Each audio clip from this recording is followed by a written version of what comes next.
Before there was time, there was silence.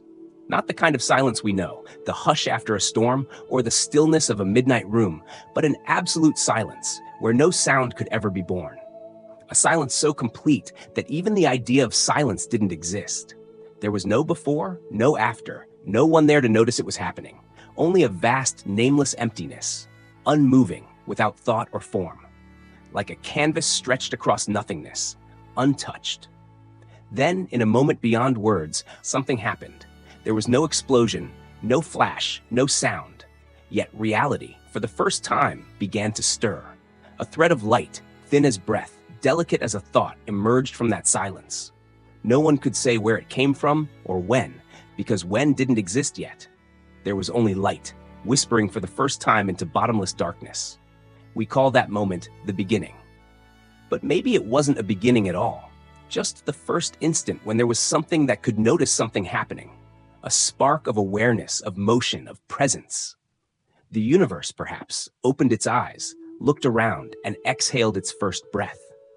Maybe nothingness was never truly empty. We like to think of it as a hollow void, cold and indifferent, where nothing exists. When we gaze up at the night sky and see the dark stretches between stars, we call it empty space. But modern physics tells a different story. Space isn't empty. It's alive, vibrating, restless, filled with tiny fluctuations that never stop. In the quantum world, even if you remove every particle, every photon, every trace of visible energy, something remains, the vacuum energy. On scales smaller than atoms, every point in space trembles, as if breathing with the universe itself. Physicists call this quantum fluctuation, tiny ripples of energy fields that appear and disappear constantly. They are neither particles nor waves, but the possibility of both. From this view, space isn't a still stage where things unfold, but a living entity, dynamic, fluid, full of potential. It's strange to think that nothing is one of the most active things in existence. In laboratories, scientists can measure the pressure of the vacuum, can even detect virtual particles flickering in and out of existence so quickly they almost never were. Space itself quivers, like the surface of a lake under morning mist, where no wind blows, yet ripples form. These fluctuations have no shape, yet they form the foundation of everything, from the smallest electron to the grandest galaxy. When you think about that, the line between something and nothing starts to blur. Nothing holds within it the seed of something, the way silence between notes carries the potential of an entire symphony. The stillness before dawn isn't empty, it's the moment the universe inhales deeply, just before it exhales light.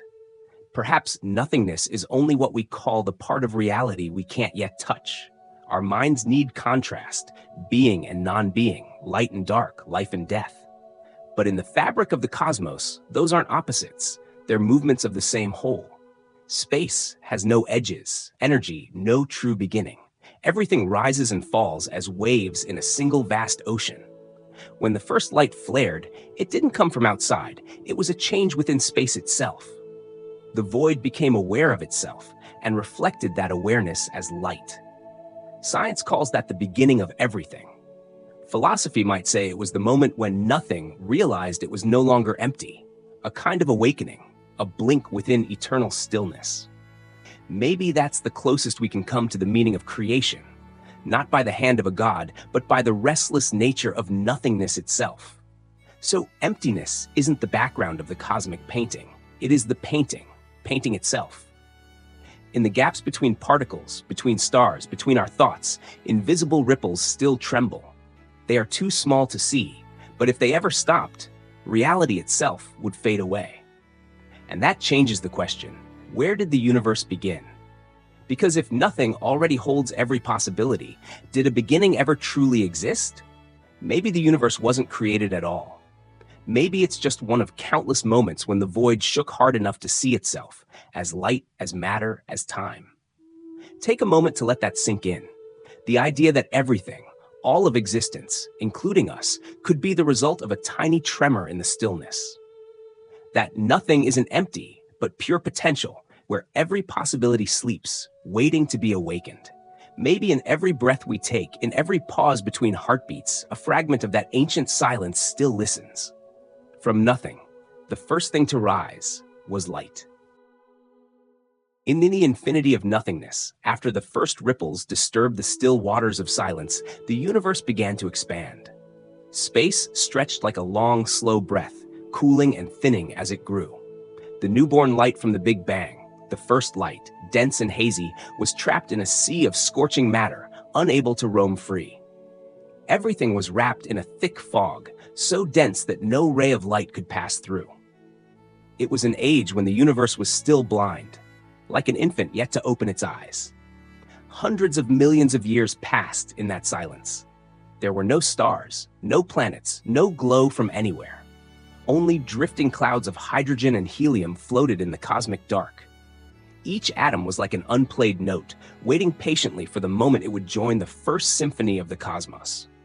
Under the pull of gravity, matter began to gather, small clumps growing denser and hotter until, deep within, the first reactions of fusion ignited. A star was born, then another. Then millions more blazed to life in the dark, like countless eyes opening after a long sleep. In that moment, the universe could see itself for the first time. Scientists call this era the epoch of reionization, the time when light from the first stars became strong enough to pierce through the thick fog of neutral hydrogen, tearing atoms apart and freeing space from its opaque shroud. Before that, the universe was like a room filled with steam, where light couldn't travel far, constantly reflected and absorbed. Everything was a gray haze, without shape or depth. When the first stars ignited, their light ripped through the fog, cleansing space. It was like sunrise after a long night, mist dissolving, and the details of the world slowly coming into focus. The universe, too, was becoming transparent. What's miraculous is that this light didn't just illuminate space, it redefined what it meant to see. Before light, there was nothing to see, because nothing could travel between one point and another. In absolute darkness, all places were the same. But as light began to spread, distance gained meaning. Direction appeared. One place became brighter or closer or warmer than another. That difference marked the beginning of perception. You could think of the first light as a greeting, the universe's first motion toward awareness. From the moment light existed, the act of seeing was born. Every civilization that would ever open its eyes, every creature that would ever awaken, traces its lineage back to that moment. When the universe was no longer blind, it gained the ability to observe itself, to recognize in a sense that it existed. Those first stars didn't live long. They were massive, fierce, burning bright and dying fast. Just a few million years, a blink in cosmic time. Yet in that brief flare, they did something nothing else could. They illuminated the universe and sowed the seeds of life. Within their fiery hearts, the first elements were forged: carbon, oxygen, iron, all the ingredients that would one day make up the human body. As light pierced the cosmic fog, clouds of hydrogen became ionized, their electrons stripped away from their nuclei. It sounds technical, but it was a grand transformation. Each photon from those first stars carried enough energy to reshape the very structure of the universe. They didn't just shine, they changed reality itself. Space, once opaque and murky, became a vast, transparent ocean where light could finally travel freely and the universe could behold its own endless reflection. It's humbling to realize that light, the most familiar thing in our lives, once didn't exist here at all. Every morning, we open our eyes to a world drenched in brightness, rarely thinking that once, long ago, light was a luxury. Back then, darkness wasn't the opposite of light. It was everything. And when light arrived, it didn't just reveal space, it transformed its very nature. From a philosophical view, light was the first moment of awareness, the universe's awakening. As light spread, the cosmos began to have memory, to store information, to distinguish one place from another. Before that, there was no memory, no real change. Light turned chaos into narrative. From that moment on, everything that followed, galaxies, planets, life, became the unfolding chapters of a story written in light. Sometimes we forget that seeing itself had a beginning, not just for humans, but for the universe. When the first light flared, it carried not only energy, but the meaning of knowing. Perhaps every form of life since then carries within it a faint memory of that instant, the moment existence first became aware of itself. If we listen closely, we might still hear the slow rhythm of that ancient universe, the soft simmer of gas clouds, the whisper of gravity pulling matter together, the roar when the first star ignited. That light, after traveling billions of years, is still here, woven into the photons between the stars, in the glow of a sunset, in the eyes that look up at the night sky. Light doesn't just make things visible, it makes them real. In absolute darkness, there are no references, no shapes, no distinctions. But with light, everything gains position, boundaries, and a story of its own. Light taught the universe how to exist like a painting with depth, foreground and background, contrast and shadow, the basic elements of all perception. The moment the universe opened its eyes was also the moment it began to dream. Light carried the potential for imagination, for memory, for consciousness. It allowed us to look into the past, to foresee the future, to create images in the mind even when our eyes are closed. Outer light nurtures inner light. When we gaze at a distant star, the light we see left it billions of years ago, traveling across space until it finally reached us. In that instant, we're not just seeing light, we're seeing time itself, the universe as it once was. The first light, then, was not merely a physical event, but a symbol. A reminder that beauty can emerge from darkness, that even in infinite silence, something yearns to be heard. As that light spread, it didn't just make the cosmos transparent. It planted the idea that everything can be known, seen, and told. Now, when we look up at the night sky, those distant stars are the descendants of that first light. Each glimmer is a whisper that the universe was once blind and silent, and that one day it opened its eyes to see itself. But for light to exist, there must first be a place for it to be born. In the primordial darkness of the young universe, as the cosmic fog slowly thinned, the first flickers of light began to appear. They weren't the familiar stars we see tonight, nor the gentle golden suns of tranquil galaxies. These were the very first stars, the primordial generation astronomers call Population 3. Vast, violent giants beyond imagination. They were born when the universe was only a few 100 million years old, from clouds of gas so pure they contained only hydrogen and helium, the simplest elements forged in the wake of the Big Bang. No carbon, no oxygen, no iron. Just the raw dance of the smallest building blocks. Yet out of that simplicity, the first stars still formed, blazing like lonely flames in a sea of endless night. Some were hundreds, even thousands of times the mass of our sun.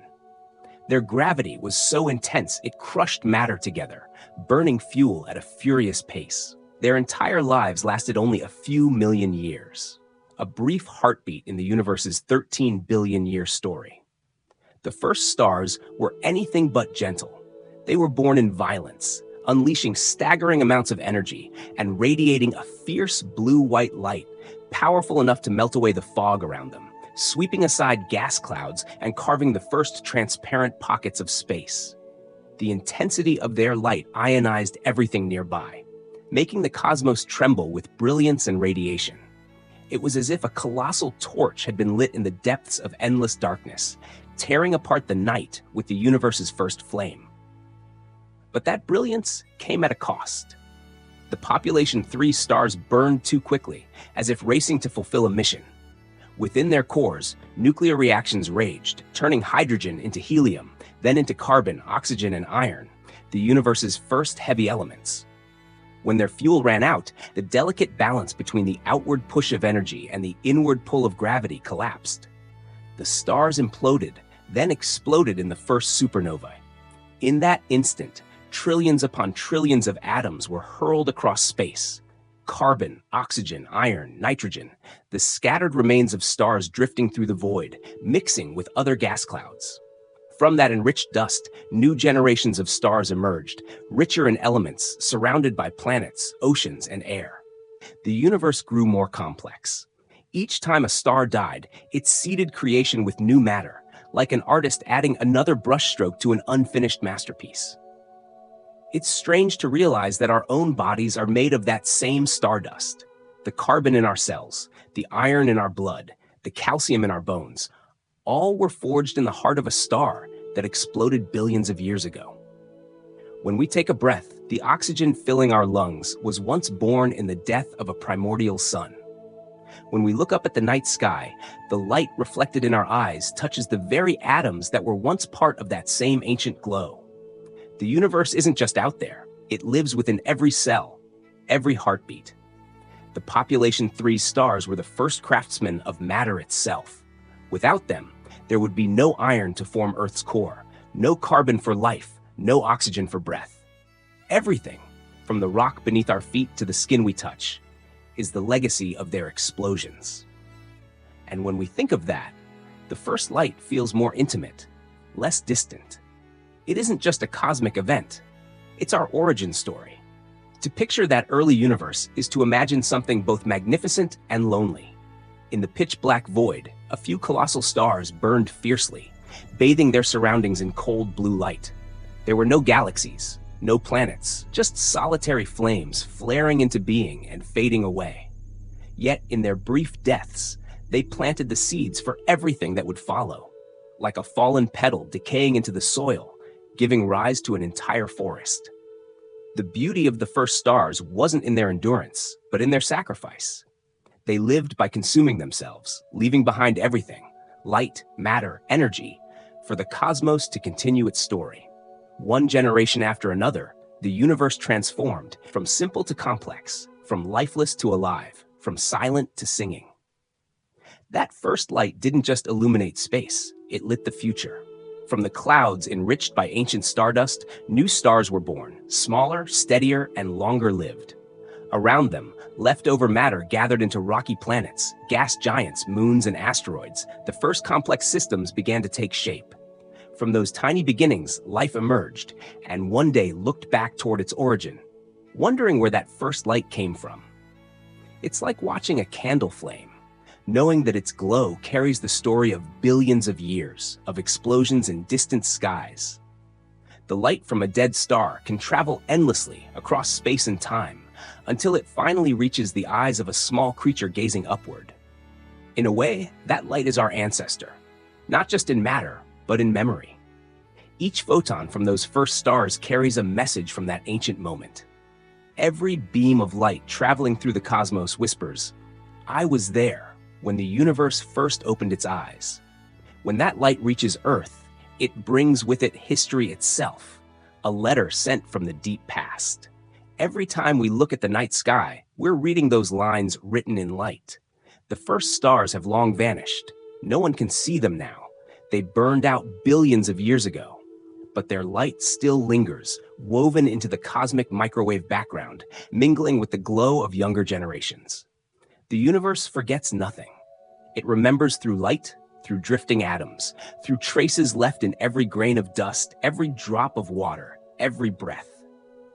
Each time we gaze at the stars, we're witnessing a continuation of something that began long ago. The stars shining tonight are born from the ashes of the first ones. Light never stops. It passes from one generation to the next, like a torch handed through the dark. One day, when our sun fades, its dust too will become the seed of new stars in distant galaxies. In a deeper sense, the universe is a cycle of light, where death is not an ending, but a beginning. The first light didn't just ignite space, it illuminated the very idea of continuity, the thread connecting past, present, and future. But that light, where does it go once it leaves the star? Inside the heart of a raging star, where temperatures soar to tens of millions of degrees, atoms collide with such force that they break apart. Lighter nuclei fuse into heavier ones, releasing immense energy. And from within that storm of fire and plasma, a tiny particle of light is born. A photon, a being with no rest mass, yet carrying the energy and memory of the star that created it. Born amid chaos, it begins its long escape, searching for a way out of the stellar inferno. But the journey is anything but simple. Deep inside the star's core, a photon cannot just shoot straight outward like an arrow. It's surrounded by countless particles. each collision with an electron or an atom scattering it in another direction, stealing a bit of its energy before sending it off again. Every movement is just a tiny hop, a few millimeters at most, before it's stopped once more. This slow, endless dance lasts for hundreds of thousands, even millions of years, before the photon finally breaks through the dense layers that imprison it. Each one wanders like a soul lost in a blazing labyrinth, pushed, pulled, scattered, yet never giving up. Then comes a moment, the star's final breath. Its outer shell is thrown into space, and for the first time, the path ahead opens wide. The photon escapes, racing freely into the endless dark. Nothing blocks it now, nothing touches it. From this moment on, it moves at the universe's ultimate speed, the speed of light, about 300,000 kilometers per second. To us, that number feels unimaginable, but to the photon, it isn't a speed at all. It's simply what it is. From that instant forward, time ceases to exist for the photon. Moving at light speed means time no longer passes in its frame of reference. There's no distance, no past, no future. The moment it was born in the star and the moment it reaches your eyes, even if billions of years apart to us, are one and the same. It doesn't know how far it's traveled or how long it's been gone. It simply exists in an eternal present. It sounds like a paradox, yet it's one of the most astonishing truths in physics.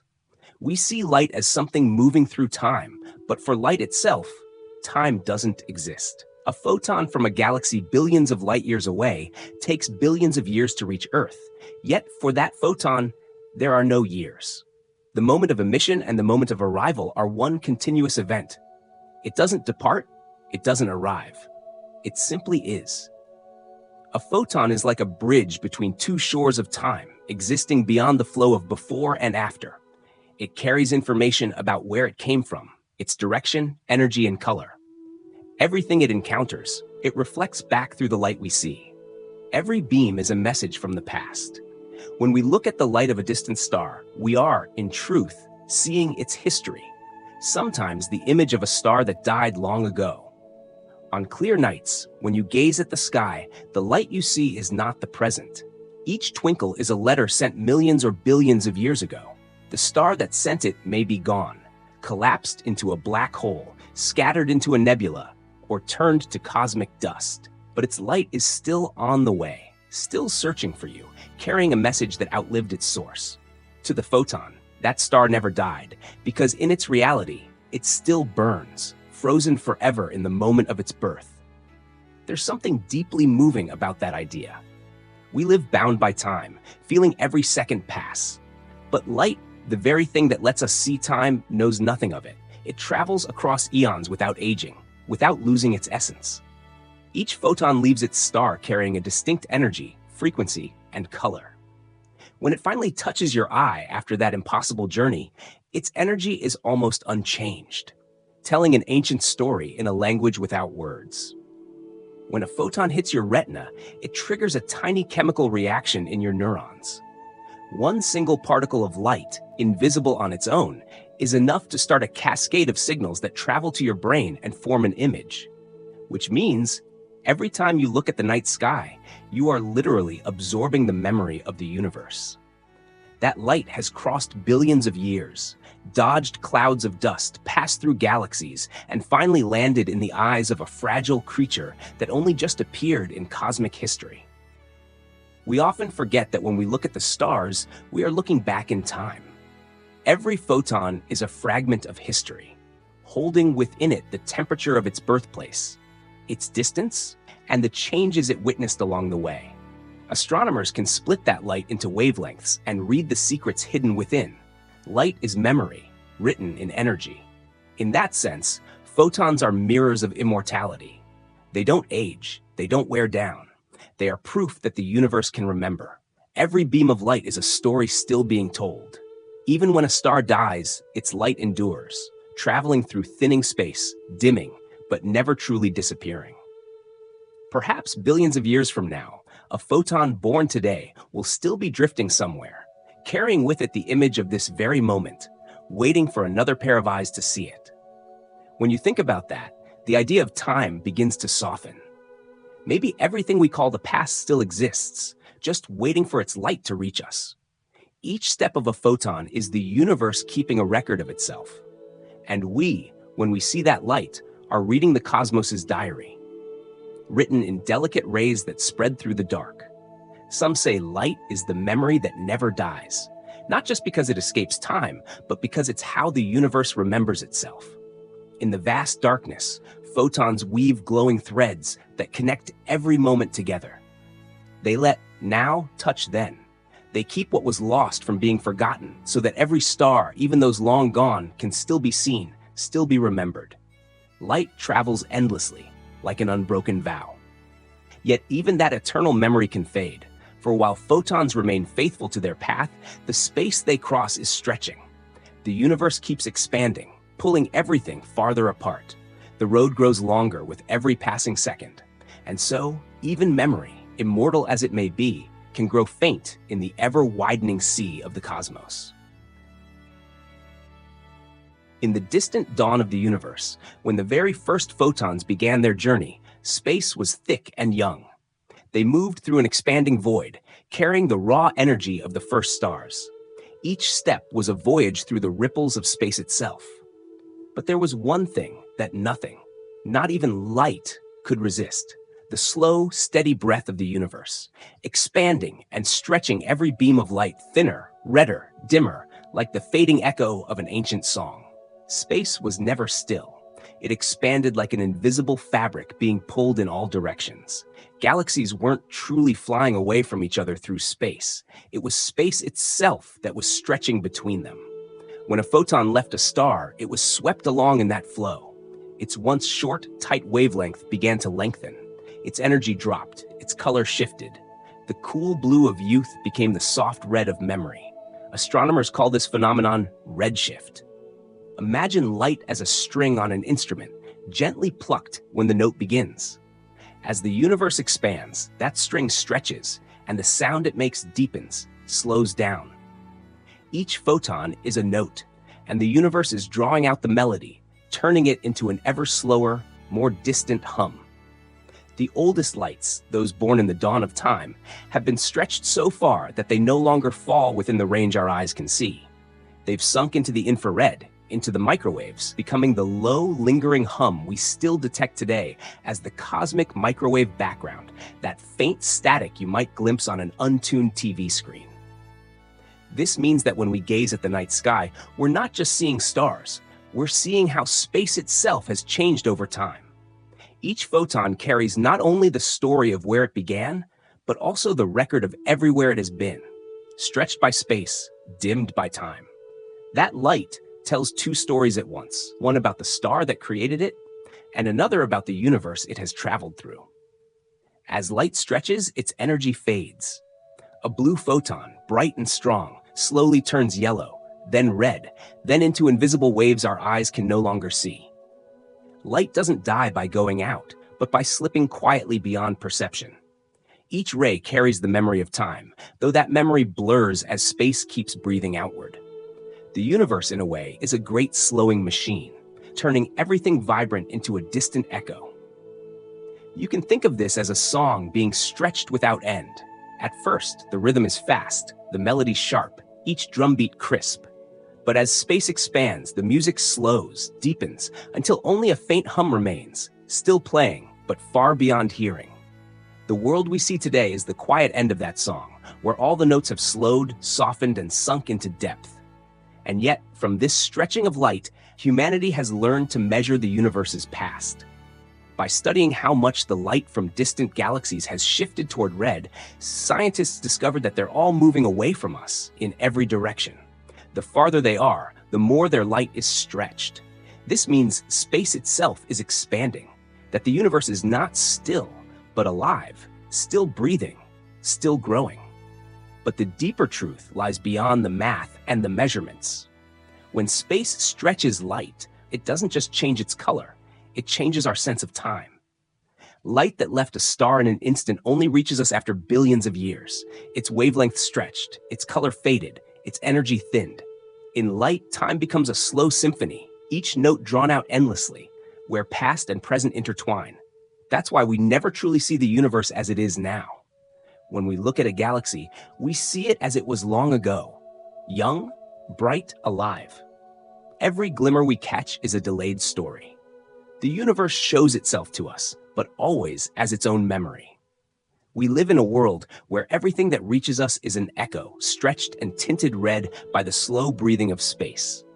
Sometimes that thought feels lonely, as if we're peering through a foggy window of time, trying to glimpse the universe's true face. And yet, it's achingly beautiful. Because in that slowing down, in light being stretched to the edge of darkness, there's a kind of gentleness. Like a song that doesn't end with a sharp stop, but with a note that lingers, drifting softly into silence. The universe, too, is lingering, sustaining the last notes of its own cosmic symphony. Every time a photon stretches a little further, the universe takes another breath. Space inhales and exhales, expanding endlessly, slowing every beam of light, every memory, every sound. Perhaps this is how the universe keeps things from vanishing too abruptly, by letting them fade, slowly and peacefully, into the quiet background of time. Within that red-stretched light, we can still hear the whisper of the beginning. The cosmic microwave background we detect today is the oldest light of all, born when the universe was only a few 100,000 years old. Back then, that light was white-hot and fierce, brimming with energy. Over billions of years, expansion has drawn it out into faint, cold waves, detectable only by our most sensitive instruments. Yet it's still the same light, the same photons, just stretched so far that their story now sounds like a whisper from the dawn, from when the universe was still a child. A faint echo, delicate as a breath between stars. The universe is telling its own story, not with words, but with stretched light, with the slow pulse of expanding space. Every ancient photon is a line of poetry, blurred by time's wind, yet its meaning endures. Time, in light, doesn't flow like a river. It drifts like a melody that slows and melts into silence. The photons keep going, endlessly stretching, their energy fading until only a distant hum remains in the dark. And maybe, in that fading, we find a quiet kind of beauty, the beauty of continuity, of memory that never truly disappears. And if light itself is memory, then what in this universe could hold all memories more perfectly than light? What unseen thing might be out there, remembering everything still? There is a kind of light that doesn't belong to any star, carries no name of any galaxy, and wasn't born from any supernova. It's the oldest light in existence, a relic from when the universe hadn't yet formed its first stars. We call it the cosmic microwave background, or simply CMB.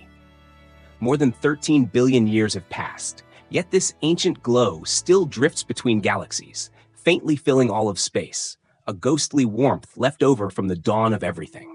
Before that light appeared, the universe was a thick, blinding fog, an ocean of searing plasma made of protons, neutrons, and electrons colliding endlessly like grains of sand in a storm of fire. Back then, light couldn't travel far. Every time it tried to escape, it was scattered by charged particles, losing its way. The universe was, in the most literal sense, opaque. No in front, no beyond, just a glowing red sea of trapped energy. But after about 380,000 years, things began to change.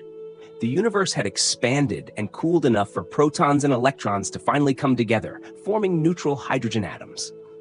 And in that moment, light was freed. For the first time in cosmic history, photons could travel unimpeded through space. Matter and light parted ways. That was the birth of the cosmic background radiation, the moment the universe first opened its eyes. That light wasn't like anything we know today. When it was released, it blazed white-hot, powerful enough to melt anything in its path. But as the universe stretched over billions of years, so did the light itself. Its energy weakened, its wavelength grew longer, until it became the faint, cold microwaves we can only detect with sensitive antennas. Today, the CMB has cooled to just about 2.7 degrees above absolute zero, barely warm, yet still whispering across the cosmos. I'm still here. What's astonishing is that this light comes from every direction. No matter where we look, no matter where we point our telescopes, the same faint hum greets us. The CMB covers the entire universe like an enormous blanket woven from ancient light. That's why it's called a background. It's the stage on which everything else in the cosmos performs. When physicists Arno Penzias and Robert Wilson discovered it in the 1960s, they weren't looking for it at all. They were simply trying to fine-tune a massive radio antenna. But no matter how carefully they cleaned and adjusted it, a faint, persistent noise remained. The signal came from every direction, never fading. Only later did they realize they had accidentally stumbled upon the echo of the Big Bang, the lingering sound of time's first moment. The CMB isn't just light, it's a recording, a snapshot of the universe's first whisper. Every ripple, every bright and dark patch in its map represents tiny differences in density back then. The slightly denser regions would later become the seeds of galaxies, where gravity gathered matter, forming stars, planets, and eventually us. To the naked eye, the CMB would look like a dull gray mist. But hidden within it is the entire blueprint of creation. In a sense, the cosmic microwave background is the first photograph in the universe's album, not taken with a camera, but painted by the light escaping as matter cooled. Each bright spot is a vibration from the newborn universe, each shadow a place light hadn't yet reached. When we look at the CMB, we're looking as far back as it's possible to see. Beyond it, there's nothing visible at all, because before that, light couldn't yet travel. What's truly magical is that this light is still reaching us, even after billions of years on the road. When we gaze at the night sky, most of the starlight we see is only a few thousand years old. But CMB photons have been traveling for over 13.5 billion years, crossing eras before galaxies even existed, just to arrive at our eyes. Each photon is a silent messenger from the universe's infancy, carrying the message that the cosmos was once hot, chaotic, but already preparing a path for the first light. When scientists mapped the CMB, they found subtle ripples, delicate wrinkles in the fabric of space itself. Each ripple marks a tiny compression or expansion of matter in those early moments. From these minuscule variations, the structure of the entire universe emerged. Galaxy clusters, stars, planets, even our own place among them. A temperature difference as small as 1 part in 100,000 determined where stars would ignite and where eternal voids would remain. Hidden in the CMB's faint noise is the first music the universe ever played. This light doesn't shine in the way we usually mean. It doesn't illuminate rooms or melt ice or burn matter. It hums, softly, steadily, so faintly that we can only hear it after stripping away layers of noise. Yet in that weakness lies something profoundly beautiful. A weary light that never went out, a gentle warmth from the universe's first breath. Every time we detect the CMB, we're listening to the heartbeat of time itself, the very first tremor of existence. To look deep into the CMB is to look into a mirror of beginnings. It reflects a raw, unshaped universe, just swirling energy and matter waiting to be arranged. Everything that exists today, stars, worlds, trees, and people, are echoes of that first cosmic melody. To understand the CMB is to understand not just the universe's past, but our own origins. And yet, this light has its limit. It marks the farthest wall we can see. Beyond it lies a realm with no light, a time when matter was too hot, too dense for photons to escape. The universe before the CMB remains silent, a mystery beyond the reach of vision. You could say the CMB is the first note in the cosmic symphony, but also the edge of the silence before the music began. So when we listen to the cosmic background, we are hearing the first voice of creation, a whisper so faint it nearly dissolves into nothing, yet still strong enough to awaken the oldest question of all. Before light spoke, before the universe opened its eyes, what was already there? After the first echoes of light faded from the newborn universe, silence took over.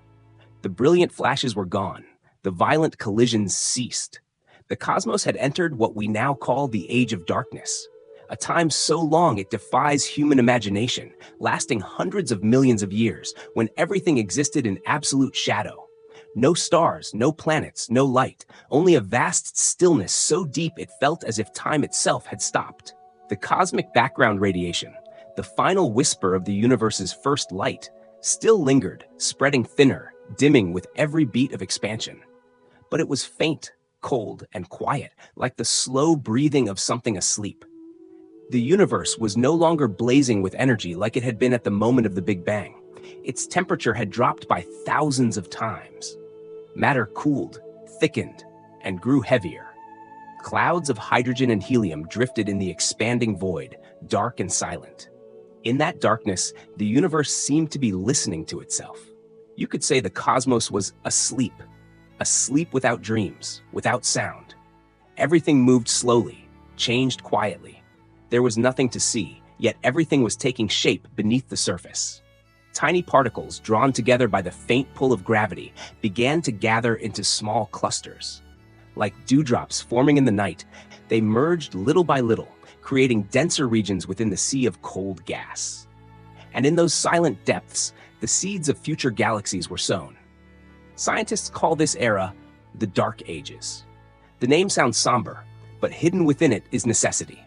That stillness allowed matter to organize itself, to settle, to form the first structures. Without the dark, there could be no stars, no light. The universe was meditating in silence, preparing for its first awakening. Slowly, those denser regions began pulling in more matter, steady, relentless. Over tens of millions of years, these gas clouds thickened, heating up as they collapsed. At their cores, temperatures rose to unimaginable levels, millions of degrees. Until at last, something miraculous happened. Nuclear fusion ignited. Hydrogen fused into helium, releasing energy. And for the first time since the universe went dark, light returned. That was the end of the Dark Age. But before it faded, the darkness had already left its mark. Without it, no star would have had the time to form. Without it, the universe would have remained a storm of fire, never calming down enough to create. It was in that darkness that the cosmos learned to breathe, to wait, to let stillness become the soil for wonder. People often say that light is the beginning of awareness, the symbol of life and understanding. But what we rarely remember is that light can only exist because darkness came first. Darkness isn't the opposite of light, it's the condition that makes light possible. It's the backdrop, the canvas on which light can shine. In the perfect stillness of the Dark Age, the universe was like a musician tuning their instrument, preparing for the first note of a grand cosmic symphony. If someone could have looked upon the universe then, they would have seen nothing but emptiness. But nothing to see does not mean nothing there. In that thick darkness, gravity was weaving an invisible web, the structure that would one day become the backbone of the entire cosmos. Threads of matter stretched and connected, forming knots where energy gathered. It was as if a giant fabric was being pulled taut, waiting for the first lights to embroider the shapes of galaxies upon it. In a way, that darkness was the beginning of order. After the chaos of the Big Bang, after the fading roar of the first light, the universe needed a pause to find its balance again. Like after a thunderous symphony, silence gives the next note meaning. Across hundreds of millions of dark years, there wasn't much to witness, yet the laws of physics, the very principles of the world to come, were being set in place. Darkness, here, was not the absence of light. It was its preparation. And maybe on some deeper level, this mirrors us.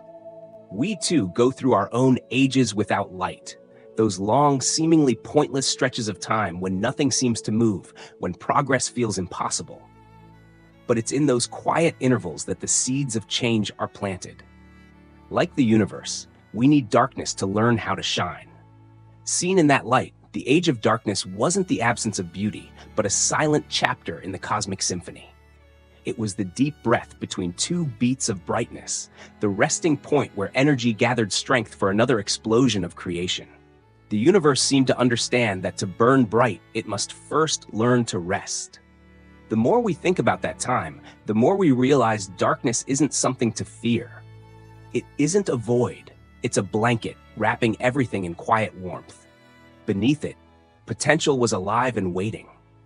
Time still flowed, clouds of gas still drifted, particles still found one another.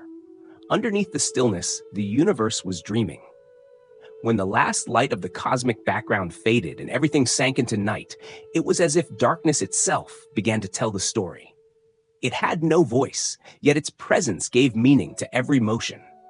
In that endless night, the universe was not dead. It was nurturing life. Life without shape, without color, but carrying the full promise of the future. Some say darkness is simply where light has not yet arrived. But perhaps in this case, light needed darkness to know where to go. The age of darkness was the prologue to every star, every galaxy, every living being that would ever open its eyes. It was the first breath of silence, the long pause the universe gave itself, so that when it finally awoke, it could shine brighter than ever. As the darkness settled, order began to take form. The denser regions of matter started to dominate, pulling the space around them inward. In silence, the cosmos rearranged itself. A blueprint was emerging, an invisible architecture rising within the night. From it, new light would be born, like seedlings breaking through the soil to greet the sky, the first dawn of a newborn universe. In the deep darkness of the age without light, where everything seemed utterly still, one force was quietly at work. It made no sound, cast no glow, yet every second it pulled, gathered, and arranged, never resting. That force was gravity, the silent architect of the cosmos. Invisible, yet indispensable. Without it, the universe would have remained a chaotic sea of drifting particles, scattered forever across a meaningless void. But gravity, patient and relentless, began to weave the first threads of order. From the tiniest ripples in matter density after the Big Bang, differences of just 1 part in 10,000, the universe began to change. In places slightly denser than others, gravity grew a bit stronger, pulling in more material. These tiny imbalances, almost trivial at first glance, became the seeds of everything to come. Over time, the dense regions grew denser, while the emptier ones became even more barren. Out of this imbalance, order was born. In the dark, pockets of matter started to connect, like dew gathering on a spider's web, stretching into filaments, merging into knots. After hundreds of millions of years, these invisible strands formed a vast structure we now call the cosmic web. An immense pattern of unevenly distributed matter, like a misty painting across space. Threads of gas stretching for unimaginable distances, intersecting at bright nodes, the birthplaces of future galaxies. Even without light, motion continued. Gravity didn't need illumination, only time. As eons passed, the densest regions grew heavier, collapsing faster. Gigantic clouds of gas began to swirl, creating the first directed motions in the universe. Chaos was taking shape, like wind discovering its own rhythm. Inside those whirling masses, temperatures climbed, pressure mounted, until at last, a star would ignite. But before that moment, something extraordinary had already begun. The very imperfections, the tiny, meaningless ripples, were the foundation of everything. If the universe had been perfectly uniform, with identical density everywhere, gravity would have had nothing to grasp. No denser spots to pull from, no thinner ones to draw toward them. Everything would simply expand, evenly and endlessly, cold and lifeless. No stars, no galaxies, no planets, no life. Just perfect, terrifying stillness. So it was the wrinkles on the fabric of the early cosmos, the tiny flaws in its balance, that gave birth to all wonder. The universe didn't organize itself because it was perfect, but because it wasn't. That imperfection wasn't a flaw, it was the beginning. A reminder that order doesn't emerge from silence, but from vibration, from difference, from things not being the same. As gravity kept pulling, the web of matter thickened. At the intersections, galaxies began to form. Gas collapsed, compressing into heat, and for the first time since the Big Bang, light returned. The first stars blazed to life, piercing the endless night of the age without light. The invisible structure became real, radiant halos spreading through space. From there, a chain reaction began. Light from newborn stars ionized the surrounding gas, changing its state. Space grew clearer, allowing light to travel farther. Bright regions expanded, connecting like tiny embers burning across a vast cosmic canvas. The early chaos transformed into rhythm, direction, and form. From afar, if one could witness it all, the universe would look alive, luminous filaments stretching across hundreds of millions of light years. At the nodes, thousands of young galaxies spun around their gravitational centers. Some merged to become larger, others tore apart, leaving trails of glowing debris. Through this eternal motion, the universe kept remaking itself, a vast river flowing through endless time. Seen this way, the cosmos never stops creating. It constantly turns chaos into order. Yet that order is always temporary, destined to dissolve and begin again. Collapse births stars, and when stars die, they explode, returning their matter to space, fuel for the next generation. The cycle repeats endlessly, from imperfection to structure, from structure to chaos, from chaos back to balance. It's almost unbelievable that all of this began with fluctuations so tiny they were nearly invisible. 1 part in 10,000, just that small, yet enough to define the entire history of space. From that, gravity only needed time, immense stretches of it, to turn those minuscule differences into the cosmic web we now inhabit. A truth so astonishing that even today, science can't help but marvel at it. And somehow, there's something deeply human about that process. In life, we often fear mistakes, fear straying from the pattern, fear that small deviations might ruin everything. But the universe doesn't fear imperfection. It thrives on it. It needs it to grow. It's imperfection that makes beauty real. If everything were smooth and flawless, nothing new could ever form. Perhaps that's how the cosmos teaches us the meaning of being imperfect, that every kind of order is born from chaos, and every light must first pass through darkness. Gravity keeps pulling, quiet and steadfast. The clusters of matter are no longer isolated. They begin to influence one another, communicating through motion and energy. When one region moves, another responds. These interactions ripple outward, giving the universe its rhythm, a slow, steady symphony echoing through infinite space. As structure took shape, distant regions began to speak to each other. Light from one star traveled unimaginable distances to reach another galaxy, carrying with it the story of its birthplace. And gravity, just as it did in the beginning, kept doing its work, binding everything together in an unbroken web. From chaos to structure, from stillness to sound, the universe composed itself, delicate yet spontaneous, like a grand symphony where every note was born from a tiny vibration in the fabric of time itself. Light, something that seems to drift aimlessly through space, is in truth the way the universe speaks to itself. Every beam carries a fragment of information, a story, a signature of where it was born. As it travels across billions of light years, through gas, dust, and darkness, it remains unchanged, loyal to the message its birthplace entrusted to it. In the silence of the cosmos, light is the only language every galaxy understands. It has no voice, no sound, yet it speaks through color, frequency, and intensity. The rhythm of its flicker holds conversations, sighs, and distant laughter shared between worlds. When we look up at the night sky, those bright specks aren't just lonely stars. They're the visible tips of an endless conversation unfolding across the cosmos. Some stories are told in radio waves, long, faint murmurs like the steady breathing of an ancient galaxy. Others burst forth in the fierce voices of supernovae, where stars end their lives in a thunderclap of light. And then there are whispers, the fleeting flashes of fast radio bursts, messages that blaze across the sky in an instant and vanish, leaving us to wonder who sent them and to whom.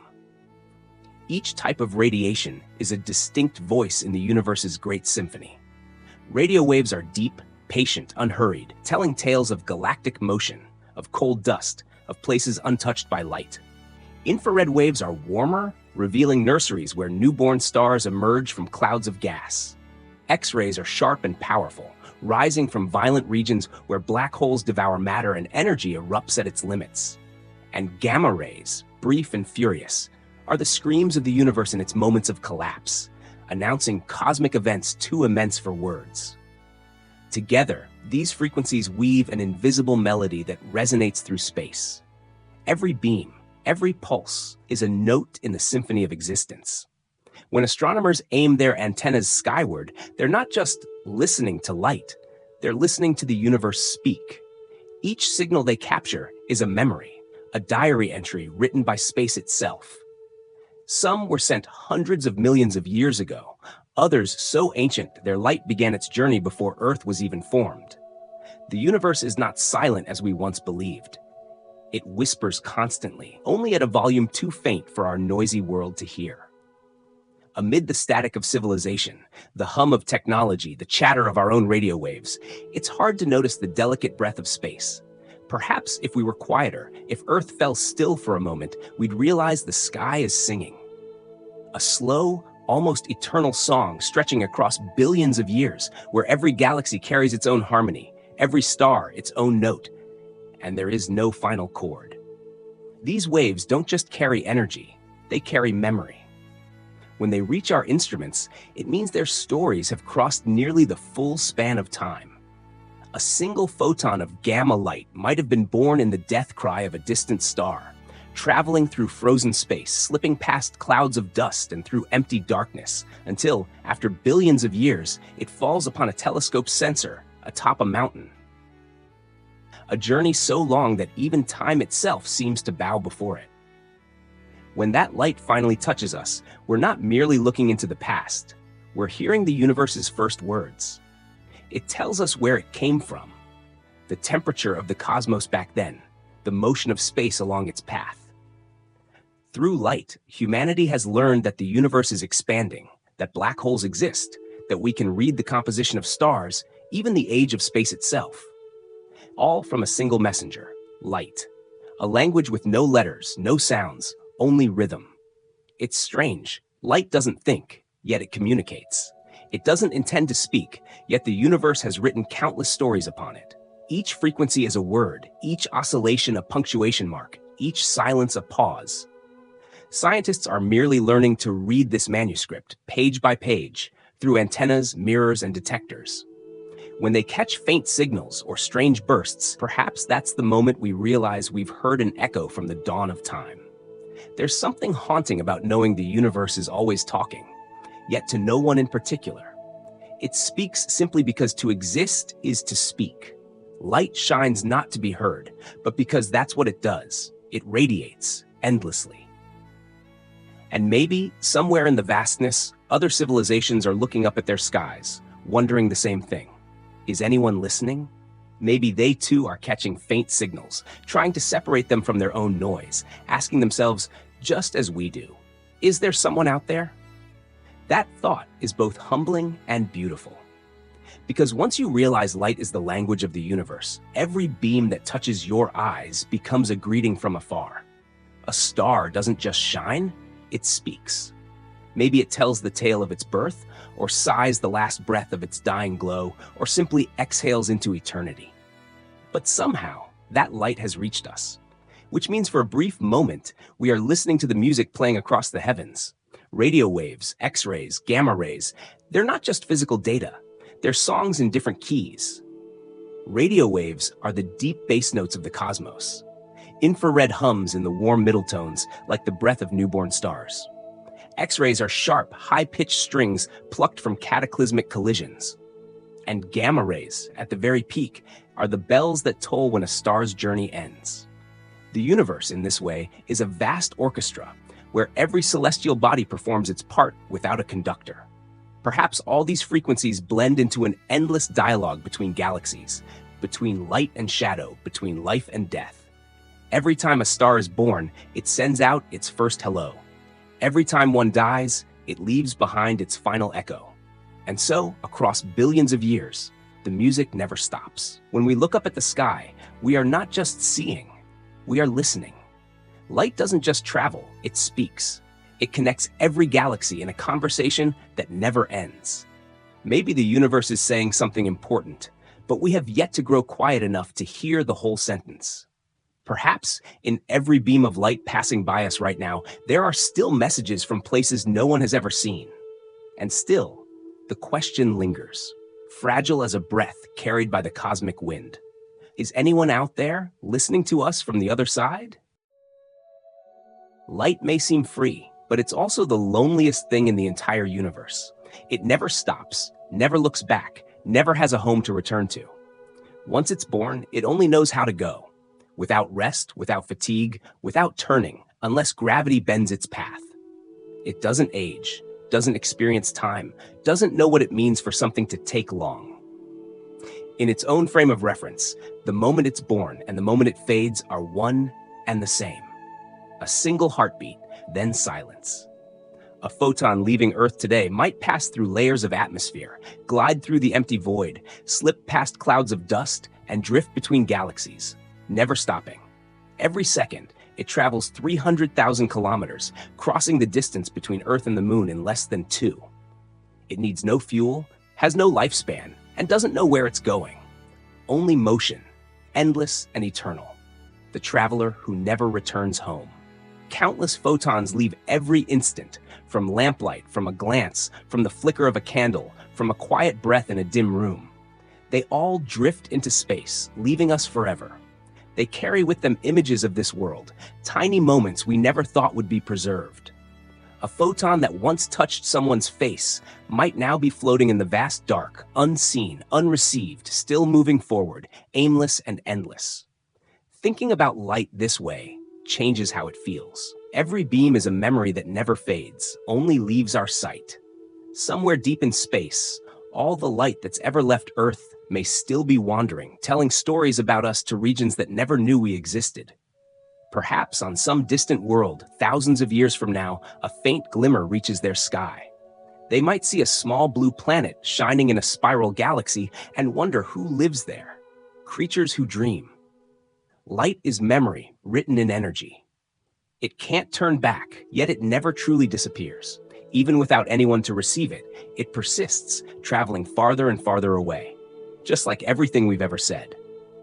A word spoken seems to vanish in the air, but in truth, it leaves sound waves that ripple outward, fading but never completely gone. A glance, a smile, a tiny gesture, they too leave traces. Everything we do changes something, however subtly.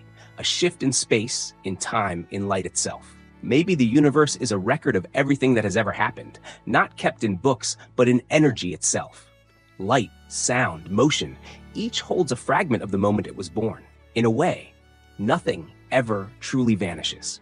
Every photon that left a star, brushed a face, or reflected off a drop of water still exists, only too far for us to see. When you think about it, every moment of life is sent outward as light into space. When you smile under the sun, when light reflects off your skin, your eyes, your smallest movements, it's all sent away, flying off forever. One day, hundreds of millions of years from now, that light might reach an alien world where someone looks up at their sky and sees a faint shimmer, never knowing it's a fragment of our memory. There's something profoundly moving about the idea that the universe remembers this way, not through thought, but through existence. Every beam of light says, "I was here." A shadow can only exist because there is light, and that light carries within it the story of its origin. In every ray we see, there's a trace of the one who emitted it, of the object, of the moment. Light holds darkness the way sound holds silence, the way memory holds forgetting. When a star explodes, its light travels on. By the time it reaches us, that star may have been gone for billions of years, yet in its light remains its image, its energy. It no longer exists, but it's still present, just like memory in us. Something may have passed, but it lives on in a look, a voice, a moment of remembering. Light has no mass, but it carries everything that proves existence. It's the delicate thread connecting past and present, the lost and the remaining. When we look at starlight, we're looking at time, at a past that never truly disappeared. In a deeper sense, light is the universe's memory of itself. The loneliness of light mirrors our own. We, too, send out signals through words, glances, unconscious gestures. They travel outward, never returning, but somewhere, in another mind or memory, they remain. Like photons, we don't know where what we send will go, who it will touch, or if it will vanish into the void. But maybe that doesn't matter. What matters is that it left us, that it existed, that it became part of something larger. Like light, we can't go back to where we began. With every passing second, we become new versions of ourselves, drifting farther from who we were a moment ago. But light makes that easier to accept. because it reminds us that everything we've ever been still exists somewhere, even if our eyes can't see it.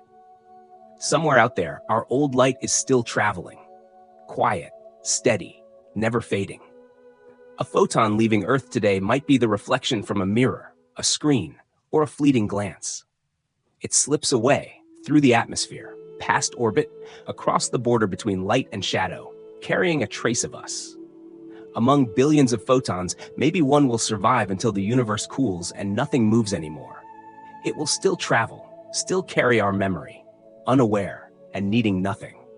Perhaps that's why light, though lonely, isn't tragic. It moves in silence, but that silence is the piece of something that doesn't need to return. Every ray carries a story, but it doesn't need an audience. It simply exists, radiates, continues, because that's its nature. And maybe deep down, it's this absolute solitude that makes light so achingly beautiful. The deeper we look into light, the clearer we see the shadow of ourselves. In everyday life, humans tend to fear the dark. It stirs up feelings of emptiness, confusion, and that ancient fear of the unknown. But in the universe, darkness isn't a void we get lost in. It's the foundation upon which everything exists. Without darkness, there would be no concept of light. Without the stillness of empty space, there would be nowhere for light to echo. What we call darkness is really the cosmic fabric woven so that light can dance upon it. When we gaze at the night sky, the scattered stars make us forget that most of what we see is nothingness, an invisible presence wrapping around everything. More than 95% of the universe neither shines, absorbs, nor reflects light, meaning we can't see it at all. Dark matter and dark energy don't glow like stars, nor can telescopes capture them. They are the hidden scaffolding of the cosmos, governing the motion of galaxies, keeping the universe from flying apart. Every twinkling star is just a tiny spark adrift in that vast ocean of darkness. Many scientists call dark matter the skeleton of the universe. It can't be seen, yet it shapes everything. When the universe was young, clumps of dark matter gathered into a vast web, forming dense regions where ordinary matter would settle and create galaxies. Without it, there might never have been stars, planets, or us. Darkness doesn't destroy light, it nurtures it, like the soil quietly cradling a seed beneath the surface. Dark energy is even more mysterious. It's the force causing space itself to stretch, pushing galaxies farther and farther apart. No one knows what it truly is, only that it's making the universe expand faster and faster. It sounds paradoxical because we tend to think of energy as something that drives motion, brightness, and heat. Yet, on a cosmic scale, dark energy reveals itself through emptiness, by stretching the fabric of space without leaving a trace. In a way, that emptiness might be the most powerful energy we've ever known. It's strange to realize that most of the universe is made of something we can't see. Our eyes are trained to seek light, and so we forget that light is the exception, not the rule. In the dark, the familiar laws may no longer apply. Gravity, energy, even time, each might behave in ways we can't yet imagine. The world we see, with its stars, planets, and people, is just a small fragment of a much greater reality. Maybe darkness isn't an empty stage waiting to be filled, but the essential environment that allows everything else to be born. Like deep sleep restoring the mind, darkness is the stillness that keeps the universe in balance. In sleep, we lose our sense of self and light, yet within that quiet, the body heals and memories take shape. The cosmos, too, has its own resting phases, silent moments when energy hides away, waiting for the right time to burst forth as new light. Light is action, while darkness is breath. Light moves, reveals, exposes, while darkness accepts, embraces, preserves. One opens, the other unfolds. Together they exist as two halves of an ancient whisper that the universe keeps repeating with every passing moment. If there were only light, everything would be blinding, shapeless. If there were only darkness, nothing could be known. Only when both coexist does the world gain depth, contrast, and meaning. And here's the fascinating part. In physics, light can actually become darkness. When a photon meets an immense gravitational force, such as near a black hole, it can bend so severely that it can no longer escape. The light is trapped, swallowed, but not gone.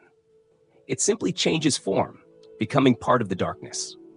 The universe seems to have its own way of reminding us that boundaries are never absolute. Light can become darkness, just as darkness can give birth to light. When we look up at the night sky, our eyes are drawn to the stars, yet the true vastness lies in the space between them. It's in those dark stretches where the most important things are happening. Strands of dark matter stretch across the cosmos, linking galaxies together in a colossal invisible web, stronger than anything we know. Without it, the sky would crumble into dust, leaving no home for the light to rest. Maybe darkness isn't the enemy, but an old friend we've forgotten. It's not menacing, just quiet, like a night watchman keeping the universe at peace. Every time light flares, darkness doesn't resist. It opens itself, letting light pass through. And when light fades, it welcomes it back, gently, without judgment, without a sound.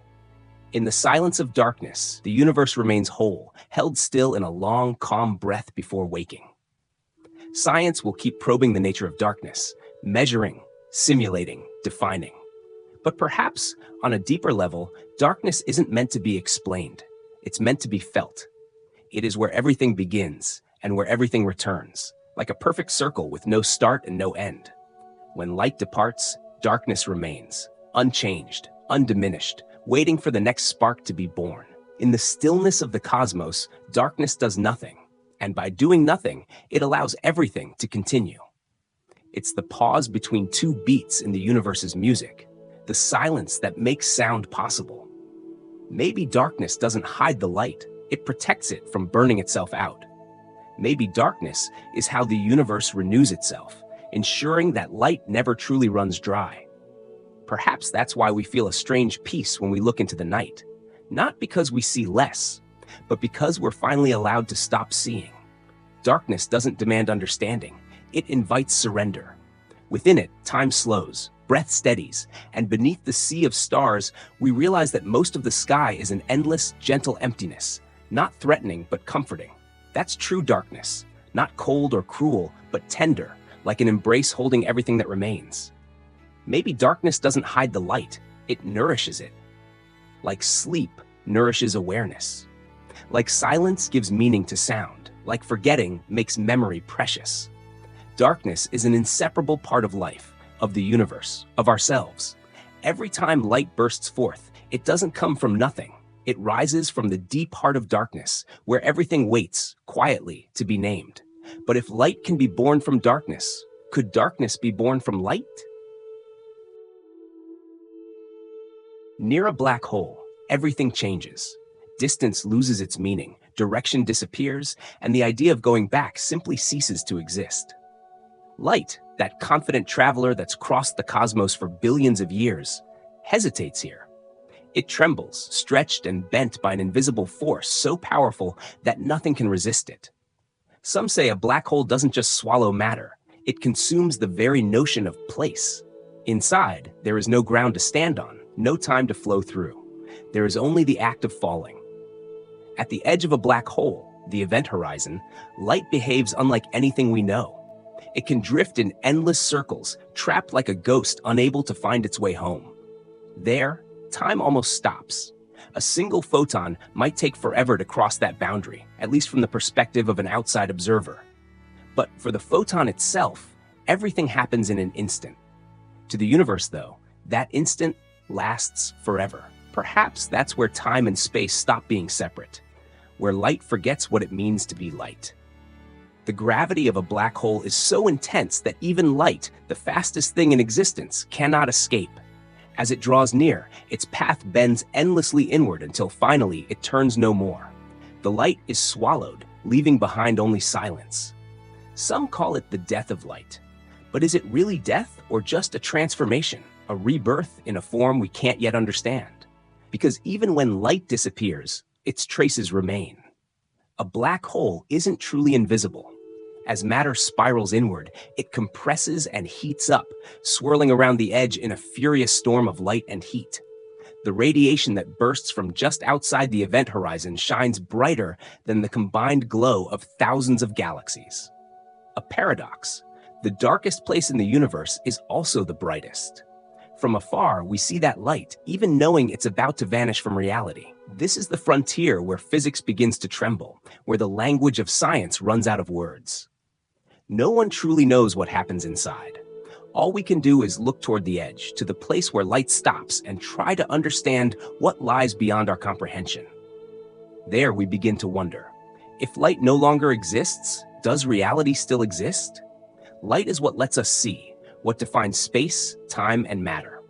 When it's consumed, the line between being and nothingness blurs. Maybe inside a black hole, reality isn't destroyed. It's simply twisted beyond recognition. There's something deeply human in the way light falls into a black hole. It feels like a journey beyond limits, an act of total surrender. Light doesn't fight, doesn't flee. It simply drifts to the end of its existence.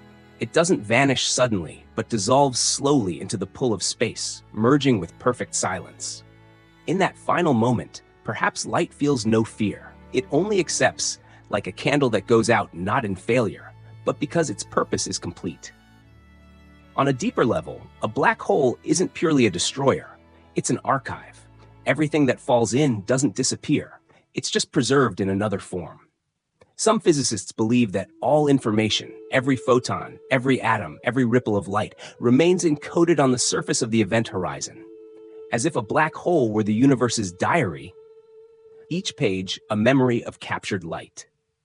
That idea leads to something strange. Maybe nothing ever truly vanishes. Even when light destroys itself, it leaves a faint trace, a whisper of existence. Perhaps everything that's ever happened is still there, hidden behind a veil too thick for us to see. In that sense, a black hole isn't a pit of despair, but a vault of untold stories, a library of light waiting for a new language to read it. When we look at the first photograph ever taken of a black hole, what we see isn't the hole itself, but the ring of light around it, the glow of dying matter stretched to its limit before fading away. In that image, there's a strange calm. No noise, no drama, just a quiet gesture from the universe to itself. Light, in that moment, is both witness and victim. It records its own death so we can see it, so we can understand that even in endings, there's a kind of beauty unfolding. When light destroys itself, we realize something profound. Everything that exists carries within it the seed of its own disappearance. Light is no exception. It was born to move, to shine, to tell stories, yet even it must eventually stop. Perhaps the universe stays balanced because of that. If light never stopped, darkness would never be born, and the story would never end. From time's perspective, the death of light isn't a loss, but a reordering. The light consumed by a black hole might return as something else, as Hawking radiation, the faint whisper of light leaking from the edge of darkness. Like a final breath, so soft we can barely hear it, but it's still sound. Which means that even when light seems erased, it finds a way to return, if only as an echo in the cosmic silence. Maybe light never truly destroys itself. It simply transforms to cross the boundary of understanding. From where we stand, it disappears. But on the other side, perhaps it continues its journey, carrying every memory, every fragment of the world it once touched. It's not gone, just beyond the reach of our words. When light stops, we stop to look. Not to mourn, but to realize something simple. Everything has an end, even the fastest, brightest thing of all. Yet in that stillness, there's a quiet beauty, a pause that lets us breathe slower, listen closer to the heartbeat of the universe. Where light melts into darkness, the line between being and nothing softens. Maybe it isn't an ending after all, but another beginning, one where light no longer shines outward, but inward, because even in that darkness, light leaves its trace. Around a black hole, there exists a region unlike anywhere else in the universe. It's a place where light stops traveling straight, stops knowing where to go. Photons, once proud travelers, arrive here only to become trapped in an endless orbit. They don't fall into darkness, but they can't escape it either. They just keep circling, again and again, like a dance without music, without an audience. That place is called the photon ring, a region of space where light is bound by the very weight of reality itself. Inside that ring, every ray becomes a ghost. It still exists, but no one can see it anymore. Each orbit is a small rebirth and also a slow death. No more straight lines, no more direction, only the terrifying perfection of repetition. Every photon caught in that orbit will circle the black hole forever, drifting between existence and nothingness. Maybe that's the most beautiful definition of a ghost, something that remains yet lies beyond recognition. It looks still, but it's a fragile kind of motion. The slightest disturbance, a stream of particles, a tiny shift in mass, and the delicate path of light breaks apart, sending it spiraling inward or flinging it away. But when everything balances perfectly, light stays. It circles the black hole like a thin ribbon of cold fire, tracing the boundary between what can be seen and what is erased from sight. Scientists have simulated what this looks like, and the image is haunting. A glowing ring, bright on one side where light bends more sharply, fading on the other as if dissolving into nothing. Nowhere else in the cosmos does light behave this way. It's no longer a symbol of freedom, but a mark of compromise between freedom and confinement. In physics, the photon ring represents an exquisitely fine boundary. Outside it, light can still escape, still travel, still reach other galaxies. Inside, it is swallowed forever. But right in between, where photons keep circling, is a state of hesitation. They don't choose, don't leave, don't vanish. They just persist, endlessly repeating themselves. Perhaps that's how the universe keeps its own memories. Rays of light that refuse to let go, whispers forever drifting along the edge of darkness. When you think about it, light isn't just energy. It's a story with a beginning, a journey, detours, and sometimes a moment of being lost. The photons in that ring are wanderers who can't find their way out of their own paths. They keep moving, yet go nowhere. A kind of existence where motion no longer means change. Some say the photon ring is like a memory stuck in the human mind, something that has passed but not been released, looping endlessly until it's worn smooth. The harder we try to forget, the deeper it stays. The more we want to escape, the tighter it holds on. Maybe the universe, in its strangeness, shares that same instinct to hold on to old light, not because it needs to, but because it cannot forget. From afar, we can't see each photon. We only see a faint glow around the central darkness, a delicate outline to human eyes. But within each grain of that light lies billions of years of travel, countless unfinished stories. Each photon dances silently in the void, continuing its performance even with no one left to watch. Perhaps they don't need an audience. Perhaps the act of circling itself is the point. Strangely, even in captivity, light never loses its essence. It bends, but it doesn't slow. It twists, but it remains pure. It only changes its route. Maybe that's why light is still seen as a symbol of endurance, something that cannot be destroyed, only transformed. Like memory, it can be buried deep, but never truly erased. Look closely, and you'll see something beautiful in the idea of the photon ring. The fragile boundary between life and repetition, between change and stillness. Those photons are like dreams that never fade, like images that linger behind closed eyes. They prove that even in the darkest places, light finds a way to exist, if only as a drifting shimmer. Physics can describe it with equations, but when it comes to the photon ring, science begins to sound like poetry. Because there, every law leads to something deeply human, a feeling of longing. Light refuses to leave, refuses to fade, clinging to the edge of darkness as if reluctant to part with where it's been. It becomes the light of memory, of what was lost yet still remains. Imagine standing at the edge of the universe, looking at a colossal black hole. You'd see that dim ring like a necklace of light, floating around the heart of darkness. In that moment, you might understand that not everything drawn into the dark is gone. Some things stay, just in another form. Those photons, suspended in their endless orbit, have become the universe's memory. Souls of light still dancing around eternal silence. Sometimes, when we look up at the night sky, the stars we see may have died long ago, yet their light is still on its way to us. Every ray is a message from the past, proof that what's gone can still reach the present. The photon ring is the same, except its light no longer travels toward us. It circles endlessly where it cannot escape. A memory that never arrives, yet never fades. Maybe that's why the photon ring feels both terrifying and mesmerizing.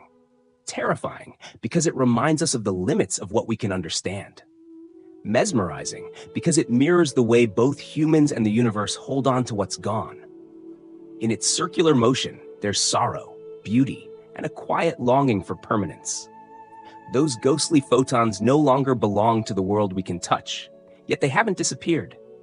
They're proof that light has more ways of existing than we imagine. They may not shine for anyone anymore, but their silent presence enriches the universe, a glowing trace around a dark core, like a faint lipstick mark on the lips of night, echoing something that once burned, once mattered.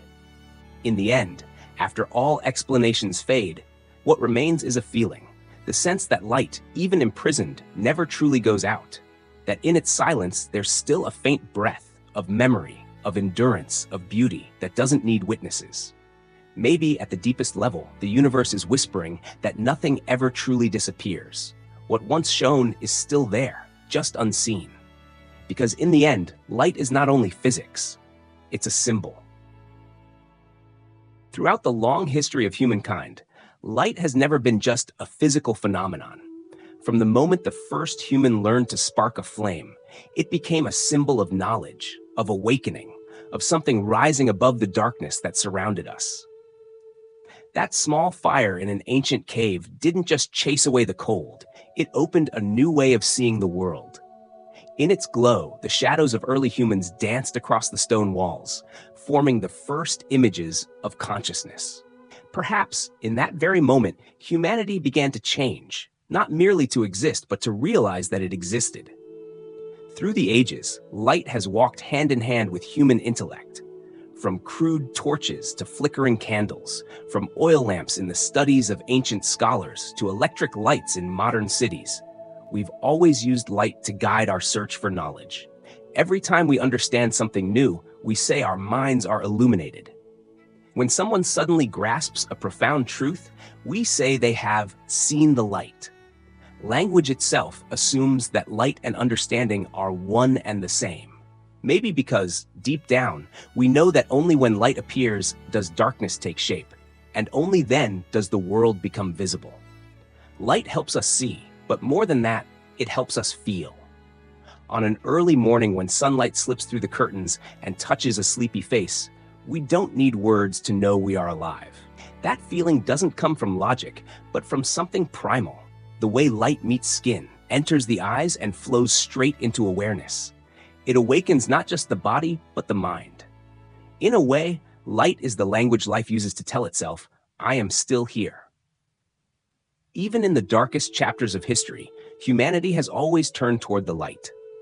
When war raged, when knowledge was burned, there were still small flames that survived in the night. A hidden book, a forbidden idea, a fragile hope that the world could be better. Those little lights, however faint, were enough to guide us through the ages of shadow. It's no coincidence that in almost every culture, light is tied to truth, goodness, and beginnings. In the Bible, light is the first thing ever created. In Buddhism, enlightenment literally means the light of wisdom. In Greek philosophy, light represents reason and clarity. Maybe that's why, when we hold a lamp in our hands, no matter how small, we feel as if we're holding a piece of the universe itself. Inside the human body, light exists in a very real way.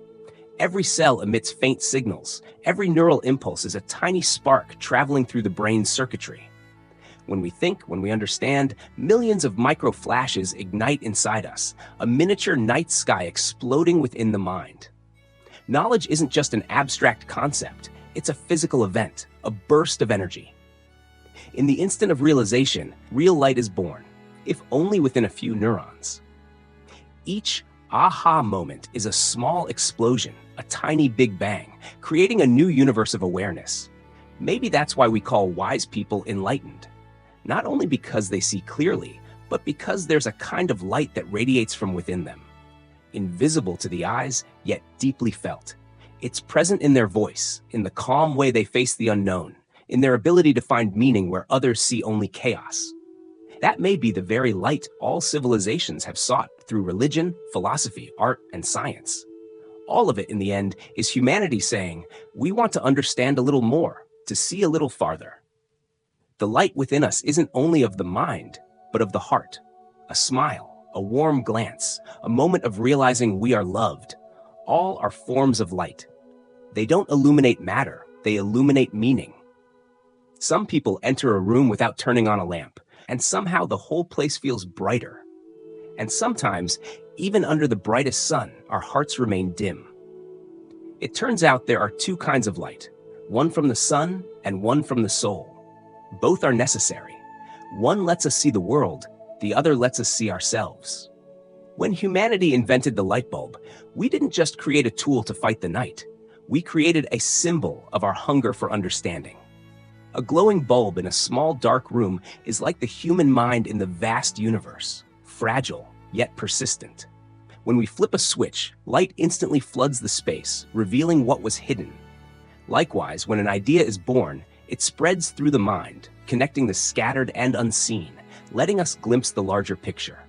From the ancient fire to the modern LED, all are links in the same chain, a shared journey to find light, both around and within us. Some say humans are creatures of light because we can only survive in its presence. But perhaps more truly, we are creatures of the longing for light, for it doesn't always come to us. We must seek it, create it, and protect it from the dark. That pursuit is what makes us human, not just living in light, but cherishing it. Every scientific discovery, every painting, every song, every story, each is a spark added to the cosmos, a corner of the mind illuminated. The light we create doesn't just brighten the present, it connects past and future.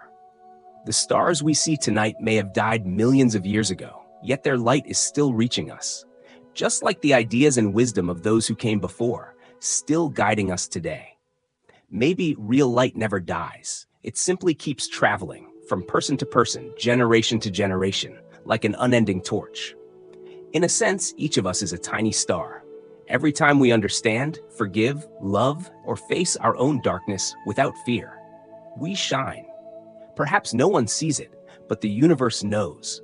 That light joins the greater whole, making the cosmos just a little brighter.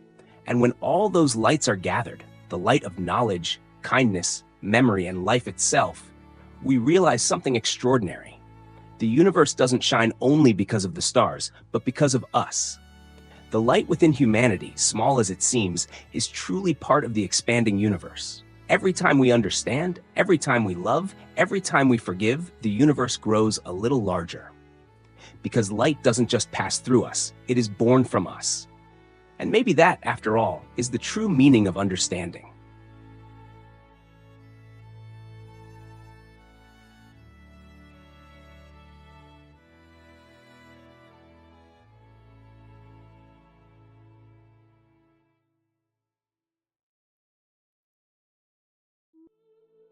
Before there was light, the universe was nothing but a sea of silence. No sound, no shape, no memory.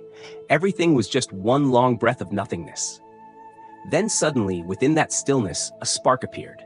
No one witnessed it, no one named it, yet that moment changed everything. A delicate crack echoed through the void, like the first drop of water falling onto a perfectly still lake. Silence was no longer whole. From that instant, everything began to have a story, a direction, a meaning. The first light didn't just open space, it opened the very idea of seeing. Before it, there was no before. After it, things could be arranged, measured, remembered. Time took its first hesitant steps, pulling space along, stretching it wide to make room for existence. Something separated from nothing, like a seed breaking free from the dark soil. In that moment, the universe was like a newborn letting out its first cry, tearing through the quiet blanket wrapped around it, not a cry made of sound, but of light. That light carried within it the power for things to be known. It didn't just illuminate, it gave meaning, because what cannot be seen cannot be known. When light appeared, it not only revealed matter, it awakened awareness. You could say that this was the moment when meaning was born. A universe could be full of energy and motion, yet remain meaningless without light to make it seen.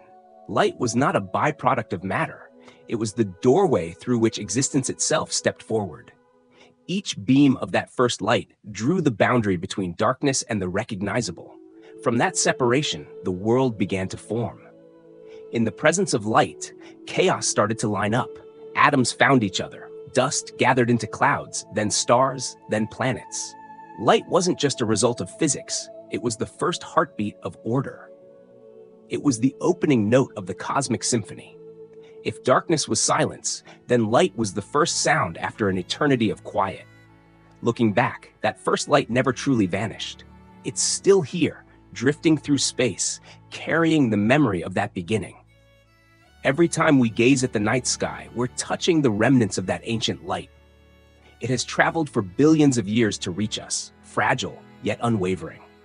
It slips into our eyes, brushes the retina, turns into signals, then awareness, then emotion. A journey so long it defies imagination, ending with a tiny creature on a small planet whispering, "I see." But maybe that first light doesn't only belong to the universe out there. Maybe it happens inside each of us. Every time we awaken from confusion, when we suddenly understand something deep, when we recognize ourselves in another person, that too is a first light. Smaller, quieter, but just as powerful. It breaks silence, opens meaning. Perhaps each of us carries our own version of that explosion of light, a personal inner Big Bang when we realize we exist, that there is an I who sees, who thinks, who lives. The first light of the cosmos made matter glow. The first light of the mind makes us aware of being alive. Both begin in darkness. Before consciousness appeared, the mind was as murky as the newborn universe. Then, in some moment amid the chaos of thought and feeling, a spark of awareness flickered. We knew that we are. From that instant, the inner world gained form, direction, emotion. Like the cosmos, awareness expanded, exploring, learning, illuminating its own shadows. Strangely, light always comes with darkness. Without darkness, we wouldn't even know what light is. The first light shattered the silence, but it was the silence before it that made the moment sacred. Stillness is the stage for every beginning. When light appeared, the universe awakened, yet it carried with it the breath of that original calm. Inside every burning star, within every moving photon, there remains a trace of that ancient quiet, a gentle stillness, as if the universe still remembers where it came from. Perhaps the true meaning of the first light isn't about what it revealed, but that it made revelation possible. When light emerged, it didn't just give the world shape. It allowed sight itself to exist. Everything we know, everything we believe, began there, from light touching us and us touching it back through awareness. In that moment, not only was the universe seen, but we were defined.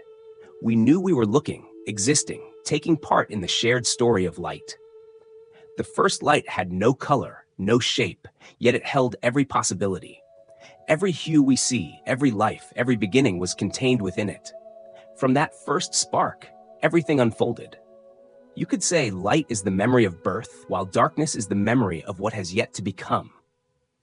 When we watch a sunrise, we are witnessing that same moment again, the universe's first dawn, replayed each morning in a gentler, more familiar form. A reminder that every beginning, no matter how small, needs a single brave spark to break the silence. Humanity keeps recreating that moment in every part of life. Every invention, every discovery, every time we understand ourselves or the world a little more, another first light is born. In the lab, when a screen lights up with data no one has ever seen. In art, when a trembling hand draws the first line on a blank canvas. In life, when we forgive, when we love, when we choose to believe in something good. Each is our own first light, rising quietly, spreading outward, merging into an endless current. The universe's first light broke the silence of nothingness. The light within us breaks the silence of fear, doubt, and meaninglessness. Both are acts of courage, the decision to exist. In the moment light appears, space opens up, yet silence deepens. Because after that first crack, everything grows quieter, fuller. And then after light, there is silence again. Not the silence of emptiness, but of completeness. Like the hush that follows a song played to its fullest, leaving only a soft echo in the air. The first light never disappeared. It dissolved into stillness, a thank you whispered back to the cosmos. Because perhaps in the end, light's purpose was never just to reveal, but to remind us that silence too can be a form of perfect being, where light and darkness, existence and nothingness meet in a moment beyond words. The first light didn't just illuminate the universe, it opened the very possibility of knowing that something exists. From that moment on, within every particle of matter, within every breath of time, lingered the memory of the first time silence was broken. Every star that bloomed, every creature that made a sound, every thought that quietly arose in a mind, all were faint yet faithful reflections of that primordial instant. Perhaps everything that shines around us, from the glow of city lights to the gaze shared in quiet between two souls, is simply the continuation of that same source of light. Deep within each of us, there remains an ancient spark that has never gone out. It doesn't blaze or dazzle.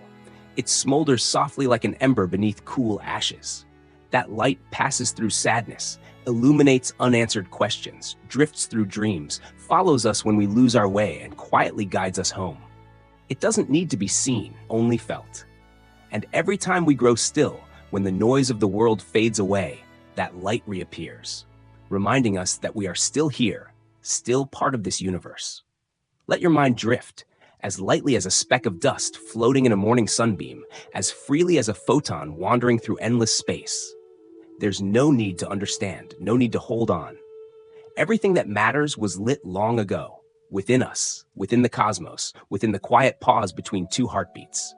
Listen, softly, to the silence between two thoughts, the space where no one watches and nothing needs to be seen.